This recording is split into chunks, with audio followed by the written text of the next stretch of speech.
Assalamualaikum warahmatullahi wabarakatuh.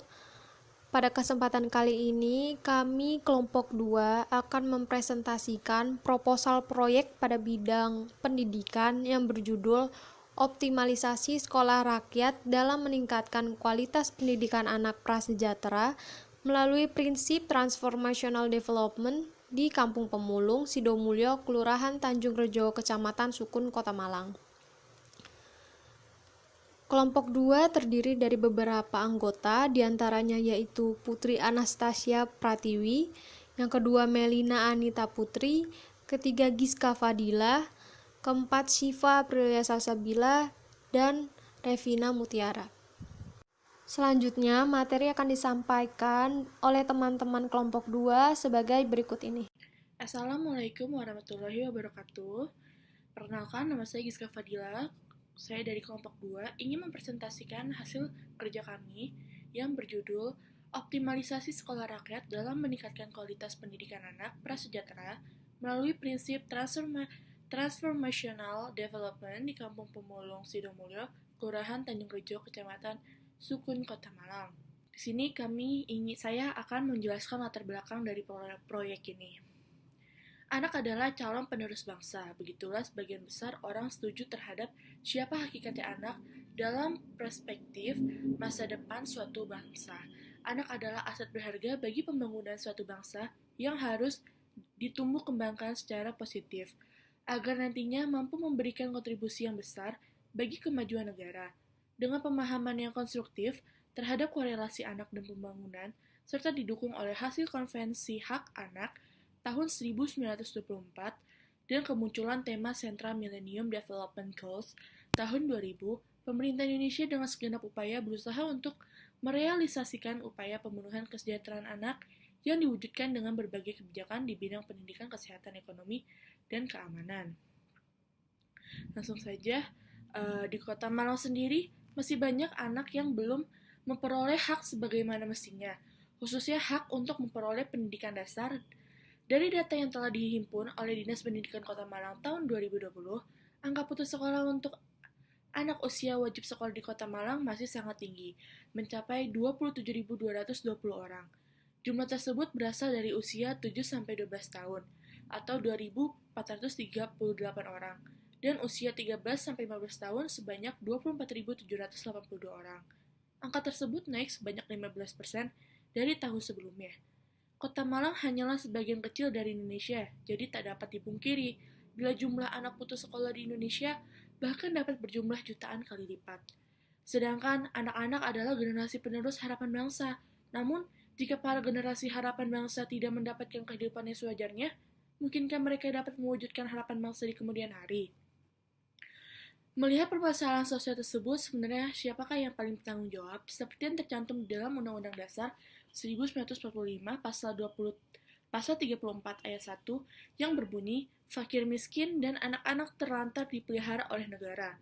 Maka di sini pemerintah memang menjadi pihak yang paling bertanggung jawab dalam menangani nasib anak-anak Indonesia yang terlantar, karena anak-anak Indonesia jugalah yang menjadi penerus harapan bagi bangsa Indonesia di kemudian hari. Selanjutnya, berdasarkan hasil survei yang dilakukan oleh Ketua Pelaksana Proyek Melina Anita Putri di Kota Malang, kasus yang disebutkan di atas ternyata pelaksana program temukan di Kampung Pemulung Sidomulyo, Kelurahan Tanjung Rejo, Kecamatan Sukun, Kota Malang, yang menjadi lokasi proyek ini. Pelaksanaan program melakukan survei dan wawancara dengan salah satu aktor penting bagi pendidikan di Kampung Pemulung Kecamatan Sukun ini, yaitu Mbah Abu. Mbah Abu adalah seorang aktivis pendidikan yang sudah memperjuangkan pendidikan bagi anak-anak putus sekolah.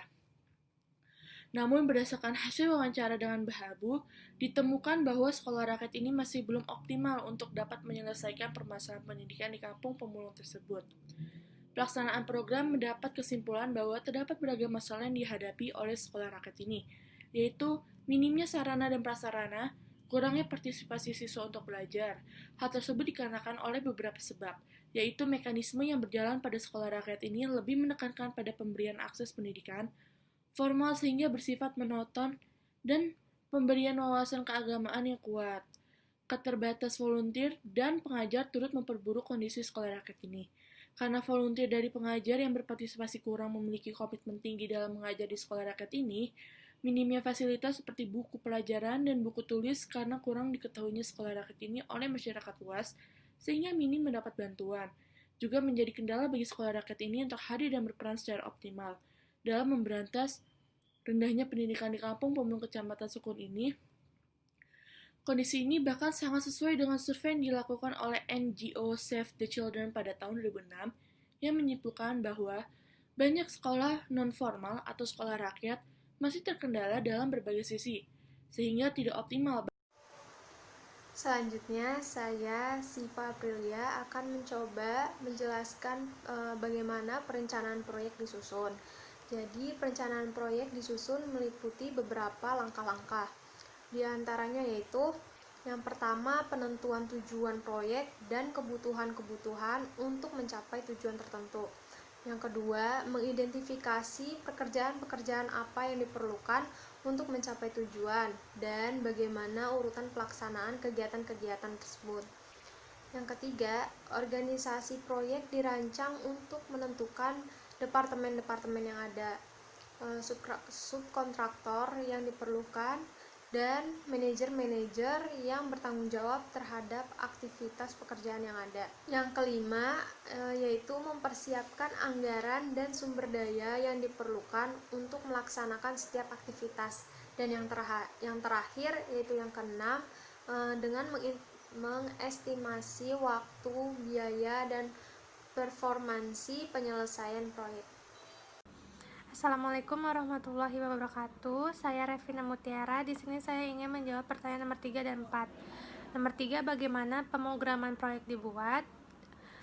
Di sini pemerintah memang menjadi pihak yang paling bertanggung jawab dengan memberikan bantuan dan fasilitas bagi anak-anak yang putus sekolah dari keluarga prasejahtera serta dengan memperdayakan mereka, yaitu salah satunya dengan cara membentuk sekolah rakyat sebagai sekolah bagi anak-anak yang putus sekolah dari kalangan prasejahtera dan terlantar.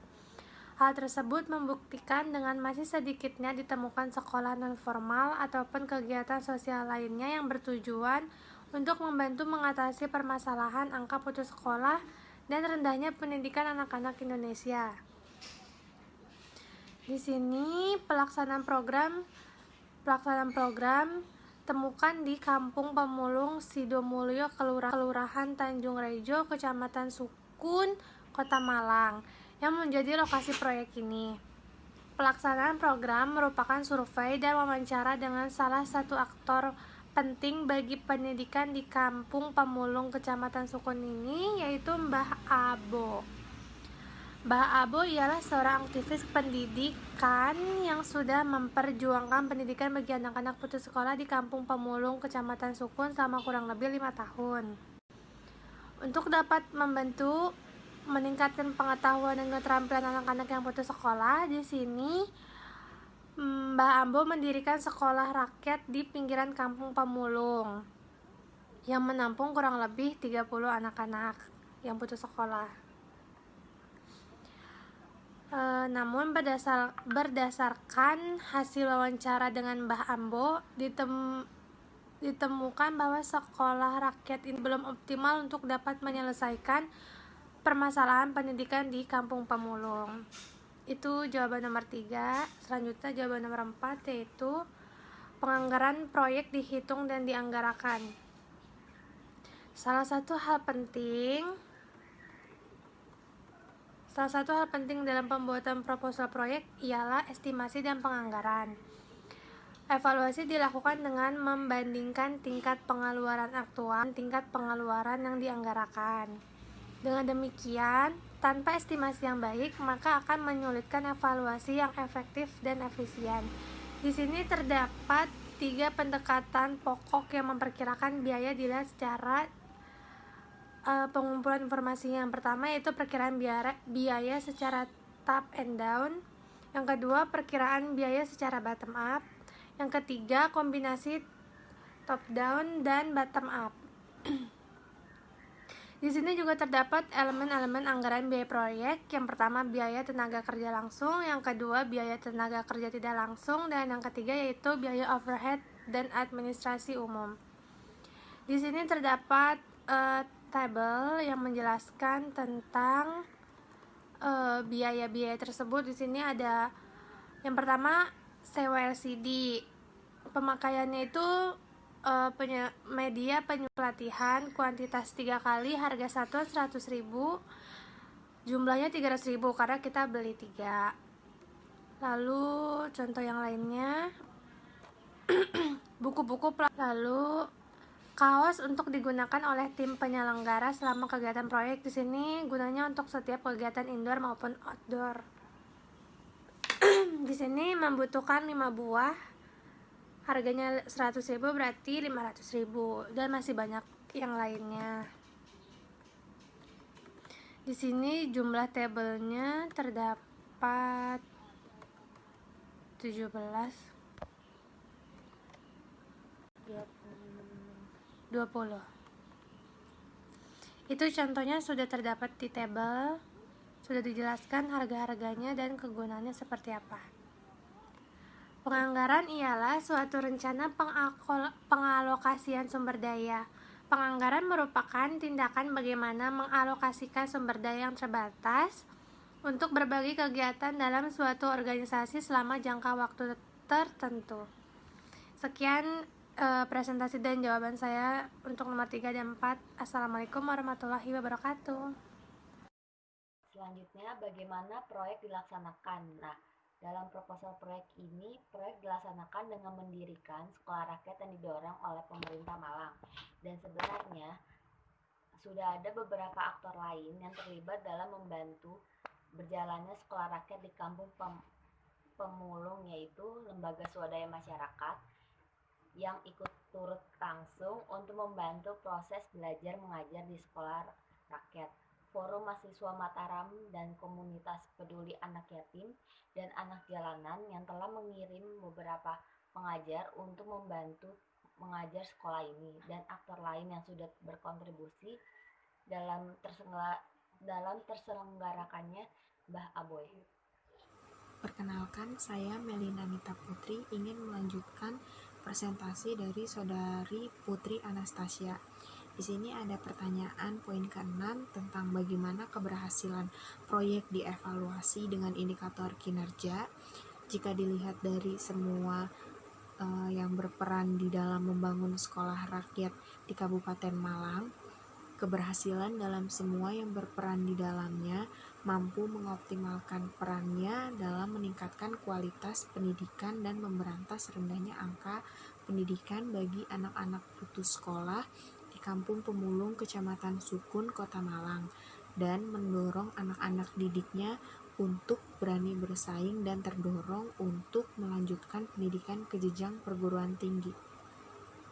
Sekian presentasi dari kelompok 2, kurang lebihnya mohon maaf. Wassalamualaikum warahmatullahi wabarakatuh.